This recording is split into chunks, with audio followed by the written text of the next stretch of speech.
दुर्गा कवच का पाठ करने से देवी भगवती अपने भक्तों पर प्रसन्न होकर उन्हें रक्षा प्रदान करती हैं। श्री चंडिका देवी को नमस्कार है। एक बार महर्षि मार्कंडेय जी ने ब्रह्मा जी से कहा, पितामह, जो इस संसार में परम गोपनीय तथा सब मनुष्यों की सब प्रकार से रक्षा करने वाला है और जो अब तक आपने दूसरे किसी के सामने प्रकट न किया हो, ऐसा कोई साधन मुझे बताइए। ब्रह्मा जी बोले, ब्रह्मन, ऐसा साधन तो एक देवी का कवच ही है, जो गोपनीय से भी परम गोपनीय, पवित्र तथा संपूर्ण प्राणियों का उद्धार करने वाला है। हे महामुनि, उसे श्रवण करो। देवी की 9 मूर्तियां हैं, जिन्हें नव दुर्गा कहते हैं। उनके पृथक पृथक अलग अलग नाम बतलाए जाते हैं। प्रथम नाम शैलपुत्री है, दूसरी मूर्ति का नाम ब्रह्मचारिणी है, तीसरा स्वरूप चंद्रघंटा के नाम से प्रसिद्ध है, चौथी मूर्ति को कूष्मांडा कहते हैं, पांचवी दुर्गा का नाम स्कंद माता है, देवी के छठे रूप को कात्यायनी कहते हैं, सातवां कालरात्रि और आठवां स्वरूप महागौरी के नाम से प्रसिद्ध है। नवी दुर्गा का नाम सिद्धिदात्री है। ये सब नाम सर्वज्ञ महात्मा वेद भगवान के द्वारा ही प्रतिपादित हुए हैं। जो मनुष्य अग्नि में जल रहा हो, रणभूमि में शत्रु से घिर गया हो, विषम संकट में फंस गया हो तथा इस प्रकार भय से आतुर होकर जो भगवती की शरण में प्राप्त हुए हो, उनका कभी अमंगल नहीं होता। युद्ध के समय में संकट में पड़ने पर भी उनके ऊपर कोई विपत्ति नहीं दिखाई देती। उन्हें शोक, दुख और भय की प्राप्ति नहीं होती। जिन्होंने भक्ति पूर्वक देवी का स्मरण किया है, उनका निश्चय ही अभ्युदय होता है। हे देवेश्वरी, जो तुम्हारा चिंतन करते हैं, उनकी तुम निस्संदेह रक्षा करती हो। चामुंडा देवी प्रेत पर आरूढ़ होती हैं, वाराही भैंसे पर सवारी करती हैं, ऐन्द्री का वाहन ऐरावत हाथी है, वैष्णो देवी गरुड़ पर ही आसन जमाती हैं, माहेश्वरी वृषभ पर आरूढ़ होती हैं, कौमारी का वाहन मयूर है, भगवान विष्णु की प्रियतमा लक्ष्मी देवी कमल के आसन पर विराजमान हैं और हाथों में कमल धारण किए हुए हैं। वृषभ पर आरूढ़ ईश्वरी देवी ने श्वेत रूप धारण कर रखा है। ब्राह्मी देवी हंस पर बैठी हुई हैं और सब प्रकार के आभूषणों से विभूषित हैं। इस प्रकार ये सभी माताएं सब प्रकार की योग शक्तियों से संपन्न हैं। इनके सिवा और भी बहुत सी देवियां हैं, जो अनेक प्रकार के आभूषणों की शोभा से युक्त तथा नाना प्रकार के रत्नों से सुशोभित हैं। ये संपूर्ण देवियां क्रोध में भरी हुई हैं और भक्तों की रक्षा के लिए रथ पर बैठी हुई दिखाई देती हैं। ये शंख, चक्र, गदा, शक्ति, हल और मुसल, खेटकम और तोमर, परशु, पाश, कुंत और त्रिशूल एवं उत्तम शारंग, धनुष आदि अस्त्र शस्त्र अपने हाथों में धारण करती हैं। दैत्यों के शरीर का नाश करना, भक्तों को अभयदान देना और देवताओं का कल्याण करना, यही उनके शस्त्र धारण का उद्देश्य है। कवच आरंभ करने के पहले इस प्रकार प्रार्थना करनी चाहिए। महान रौद्र रूप, अत्यंत घोर पराक्रम, महान बल और महान उत्साह वाली देवी, तुम महान भय का नाश करने वाली हो, तुम्हें नमस्कार है। तुम्हारी ओर देखना भी कठिन है। शत्रुओं का भय बढ़ाने वाली जगदम्बिके, मेरी रक्षा करो। पूर्व दिशा में ऐन्द्री इंद्र शक्ति मेरी रक्षा करे, अग्निकोण में अग्नि शक्ति मेरी रक्षा करे, दक्षिण दिशा में वाराही तथा नैऋत्य कोण में खड्ग धारिणी मेरी रक्षा करे, पश्चिम दिशा में वारुणी और वायव्य कोण में मृग पर सवारी करने वाली देवी मेरी रक्षा करे, उत्तर दिशा में कौमारी और ईशान कोण में शूल धारिणी रक्षा करे। ब्रह्माणी, तुम ऊपर की ओर से मेरी रक्षा करो और वैष्णवी देवी नीचे की ओर से मेरी रक्षा करे। इसी प्रकार शव को अपना वाहन बनाने वाली चामुंडा देवी 10 दिशाओं से मेरी रक्षा करे।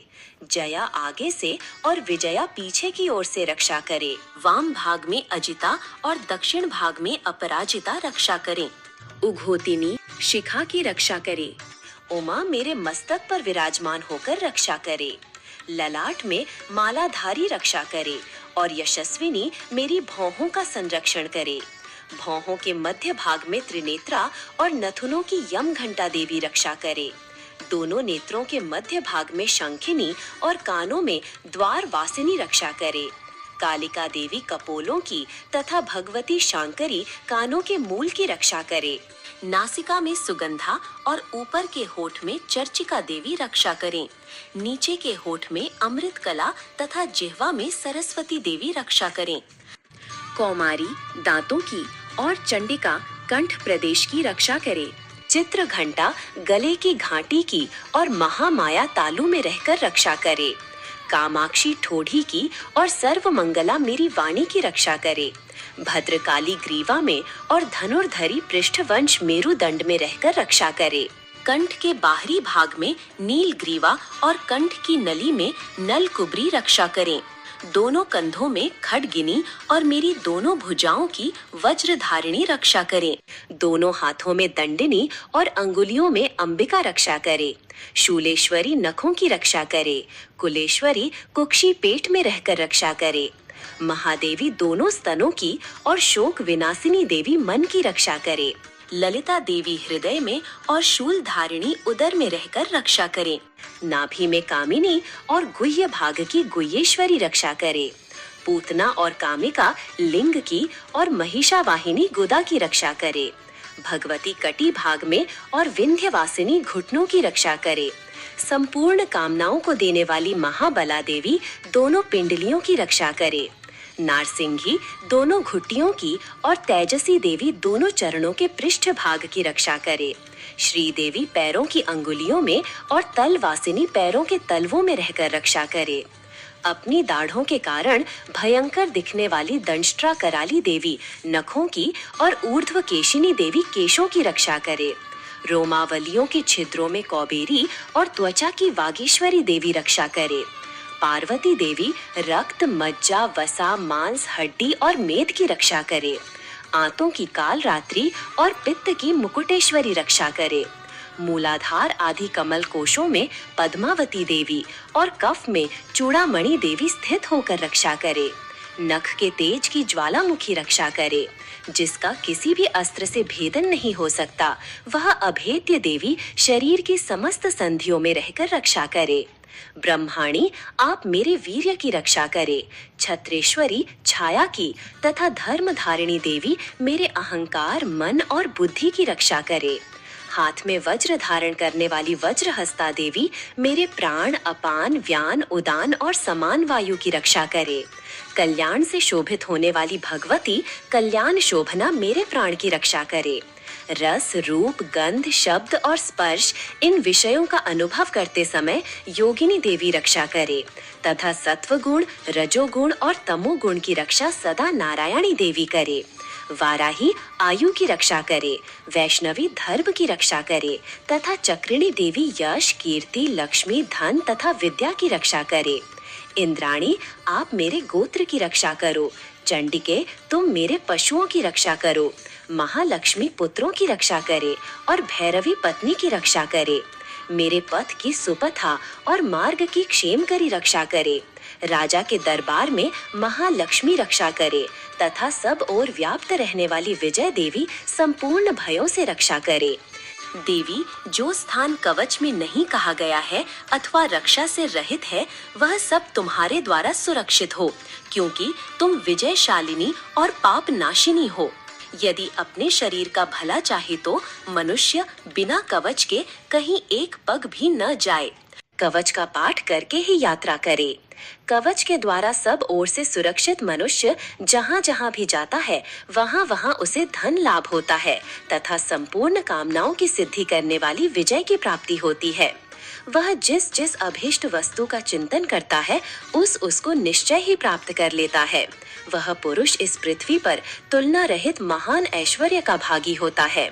कवच से सुरक्षित मनुष्य निर्भय हो जाता है। युद्ध में उसकी पराजय नहीं होती तथा वह तीनों लोकों में पूजनीय होता है। देवी का यह कवच देवताओं के लिए भी दुर्लभ है। जो प्रतिदिन नियम पूर्वक तीनों संध्याओं के समय श्रद्धा के साथ इसका पाठ करता है उसे दैवी कला प्राप्त होती है तथा वह तीनों लोकों में पूजनीय होता है। इतना ही नहीं, वह मृत्यु से रहित हो 100 से भी अधिक वर्षों तक जीवित रहता है। मकड़ी, चेचक और कोढ़ आदि उसकी संपूर्ण व्याधियां नष्ट हो जाती हैं। कनेर, भांग, अफीम, धतूरे आदि का स्थावर विष, सांप और बिच्छू आदि के काटने से चढ़ा हुआ जंगम विष तथा अहिफेन और तेल के संयोग आदि से बनने वाला कृत्रिम विष, ये सभी प्रकार के विष दूर हो जाते हैं, उनका कोई भी असर नहीं होता। इस पृथ्वी पर मारण, मोहन आदि जितने आभिचारिक प्रयोग होते हैं तथा इस प्रकार के जितने मंत्र यंत्र होते हैं, वे सब इस कवच को हृदय में धारण कर लेने पर उस मनुष्य को देखते ही नष्ट हो जाते हैं। ये ही नहीं, पृथ्वी पर विचरने वाले ग्राम देवता, आकाशचारी देव विशेष, जल के संबंध से प्रकट होने वाले गण, उपदेश मात्र से सिद्ध होने वाले निम्न कोटि के देवता, अपने जन्म के साथ प्रकट होने वाले देवता, कुल देवता, माला, कंठमाला आदि डाकिनी, शाकिनी, अंतरिक्ष में विचरने वाली भयानक डाकिनियां, ग्रह, भूत, पिशाच, यक्ष, गंधर्व, राक्षस, ब्रह्मराक्षस, बेताल, कूष्मांड और भैरव आदि अनिष्ट कारक देवता भी हृदय में कवच धारण किए रहने पर उस मनुष्य को देखते ही भाग जाते हैं। कवचधारी पुरुष को राजा से सम्मान वृद्धि प्राप्त होती है। यह कवच मनुष्य के तेज की वृद्धि करने वाला और उत्तम है। कवच का पाठ करने वाला पुरुष अपनी कीर्ति से विभूषित भूतल पर अपने सुयश के साथ साथ वृद्धि को प्राप्त होता है। जो पहले कवच का पाठ करके उसके बाद सप्तशती चंडी का पाठ करता है, उसकी जब तक वन, पर्वत और काननों सहित यह पृथ्वी टिकी रहती है, तब तक यहाँ पुत्र, पौत्र आदि संतान परंपरा बनी रहती है। फिर देह का अंत होने पर वह पुरुष भगवती महामाया के प्रसाद से उस नित्य परम पद को प्राप्त होता है, जो देवताओं के लिए भी दुर्लभ है। वह सुंदर दिव्य रूप धारण करता है और कल्याणमय भगवान शिव के साथ आनंद का भागी होता है। इति श्री वाराह पुराणे हरिहर ब्रह्मा विरचितम देव्या कवचम संपूर्णम।